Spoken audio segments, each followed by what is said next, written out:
Over the past few months, I started to realize how many bands that I was discovering from record labels, so I kind of just wanted to share 10 of my favorite record labels that I've been following lately that I feel like are doing a great job within the music scene. I'm gonna start off with some of the more well-known, popular ones, and then kind of trickle down into the DIY space a little bit. First up on my list, I have Anti Records. So, Anti Records. They started in 1999 by Andy Calkin, whose first release was an absolute hit for the label, specifically Mule Variations by Tom Waits. And also, fun fact, they're a sister company to Epitaph Records, which you would think that they're kind of on the more heavy, emo, grungy side, but nowadays they've kind of gone in a more different, broad direction. They have some really great artists on their lineup that some of them are some of my faves. One of them being MJ Lenderman, who, if you follow me, you know I love MJ. They recently signed Waxahachie. They have Slow Pulp, Katie Kirby, Girlpool, Christian Lee Hudson, Glitterer, which I just found out that I had no idea they were with Anti, and then Title Fight was actually on Anti Records back when Hyperview came out in 2015. RIP.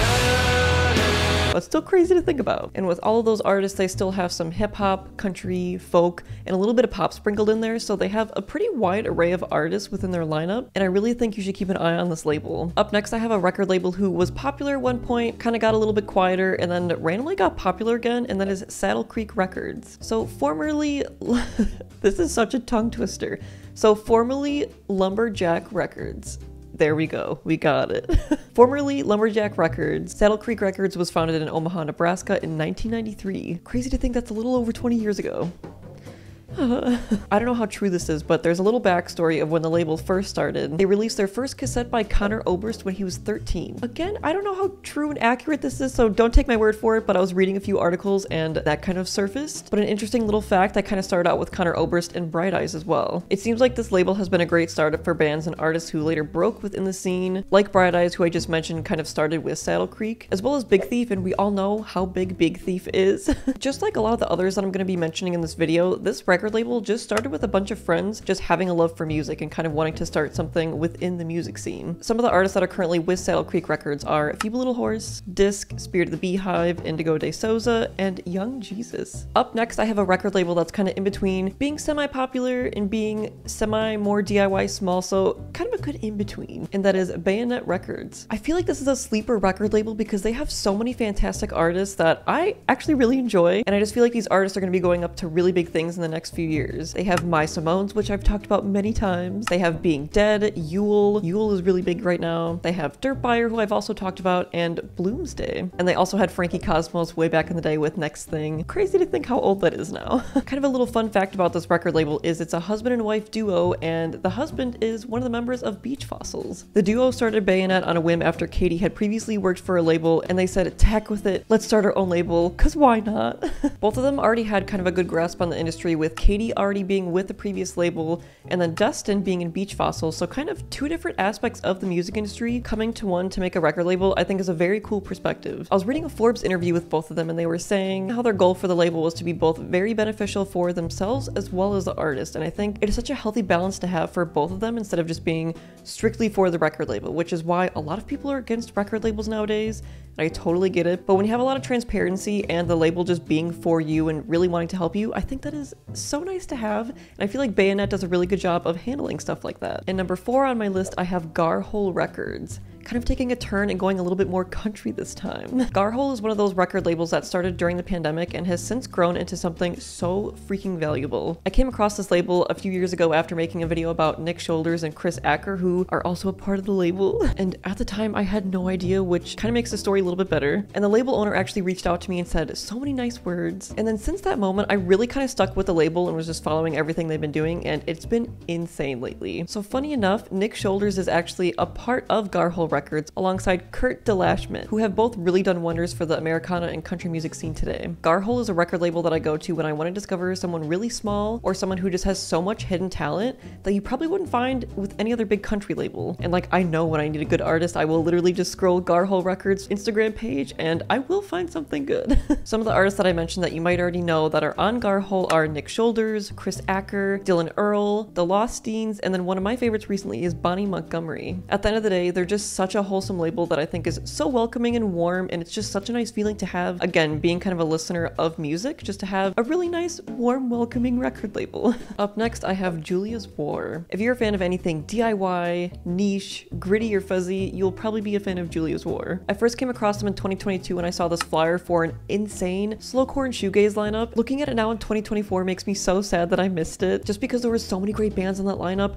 Honestly, way too many to list. Literally every single band on that lineup was fantastic. I think that was really the starting point for Julia's War and just giving them a boost and kind of a reputation as a label. I'm giving you all so many fun facts about these record labels, but fun fact about Julia's War is it was actually started by the singer of Tagabo, which if you have no idea who that is they are gutting a body of water. His name is Douglas Dulgarian, by the way, as well. And while doing research for this video, I came across this article from the Pittsburgh City paper where they mentioned that the label wasn't something that they were set up to do and just kind of became a thing within the community to help uplift others to create something worth mentioning. For the past few years, I've always kind of checked out Julia's War and kind of what they're doing, who they're signing, new artists and everything like that. Glixen is one of their newest bands that they recently signed, and it seems like they're having a huge jump within the shoegaze scene, but they also have so many fantastic artists. Again, too many to list, but some of my favorites are Hooky, Her New Knife, Swim Camp, Spellbinder, Bedridden, and then they also released Feeble Little Horse's heyday way back in the day, but Feeble Little Horse is now with Saddle Creek. But also cool that Julia's War kind of started with them. We're halfway through, woo! We're taking a little bit of a turn and kind of heading in a more emo direction, and up next I have Really Rad Records. Really Rad Records is a label that I really started to pay attention to even before the yellow button became a thing, which at this point I think was like 2018 or 2019, so a long time ago. At the time I was really into emo music and pop punk, and I really wanted to, for some reason, move to Portland, Oregon.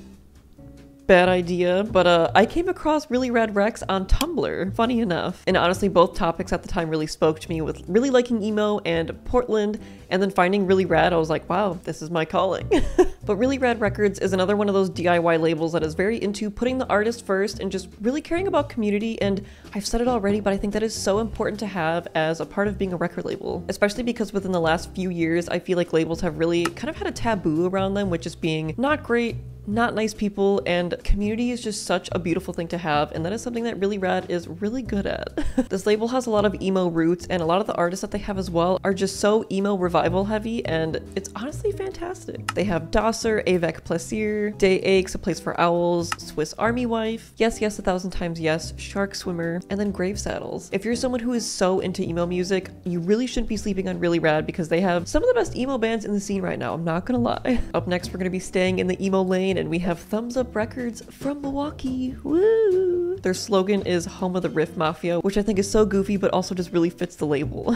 Thumbs Up is another one of those record labels that is so heavily involved in the DIY scene and really like to uplift those artists to get them so much traction within the scene. Thumbs Up is based in Milwaukee, so I've gotten to see the scene firsthand here and hear about all the hard work that Brady has done for the bands and the scene here. Brady started the record label during the pandemic, and honestly, the rest is kind of history, and they have blown up so much since the beginning of the pandemic. They managed to sign bands like Ben Quad, who if you don't know has been like up here in the emo scene recently, but I feel like Thumbs Up also has some of the emo staples within the scene right now, some of my favorites being Mway and Tiny Voices. This is one of those labels, again, where I really think you should keep your eye on if you're a huge emo fan. This is a label that I really wish existed during my emo prime days, because it's just such a community-driven label with some fantastic bands a part of their roster. Some of my favorite bands signed with Thumbs Up right now are Mway, Tiny Voices, Aren't We Amphibians, Bicycle Inn, Guac, Guitar Fight from Fooly Cooly, and then previously Ben Quad. They've come so far in the past few years, and I'm so proud of them, and I'm honestly so excited to see what they do next. Then we have Sunday Drive Records. This was a label started by Jonathan Lee Gonzalez in 2015 in Texas. This is definitely the same as the other few labels we just talked about, where it was just kind of someone who really loved the scene that kind of wanted to give back to the community. Sunday Drive has really strong roots in DIY and their local scene, but they don't have a specific sound with genres within their label, which I think is really cool. They have some hardcore bands, some grungy bands, some emo bands, and just kind of an all-around community feel as well. If you can catch a theme, a lot of these smaller labels are very community driven, which I'm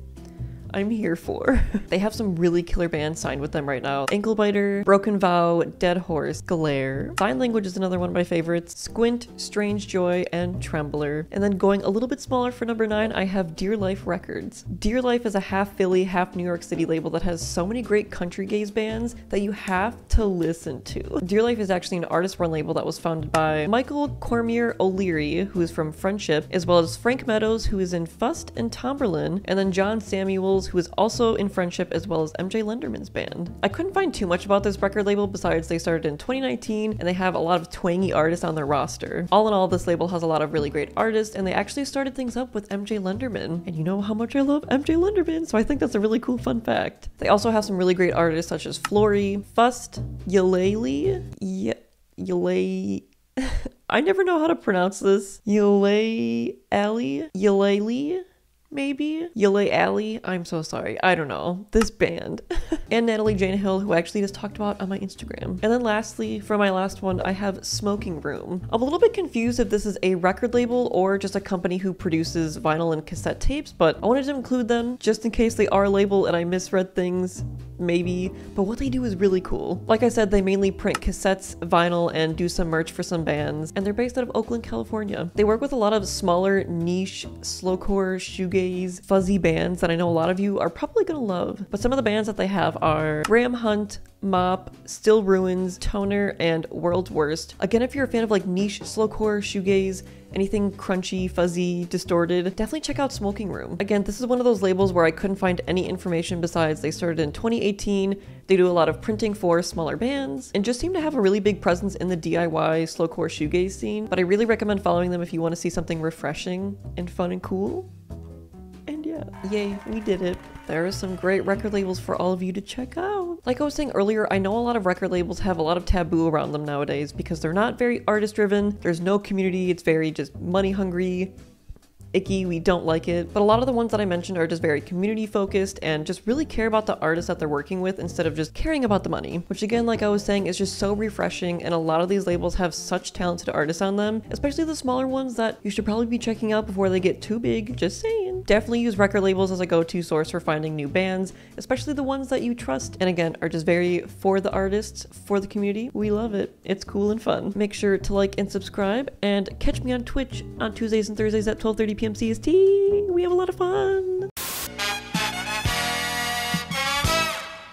Let me know what your favorite record label is. Okay, bye.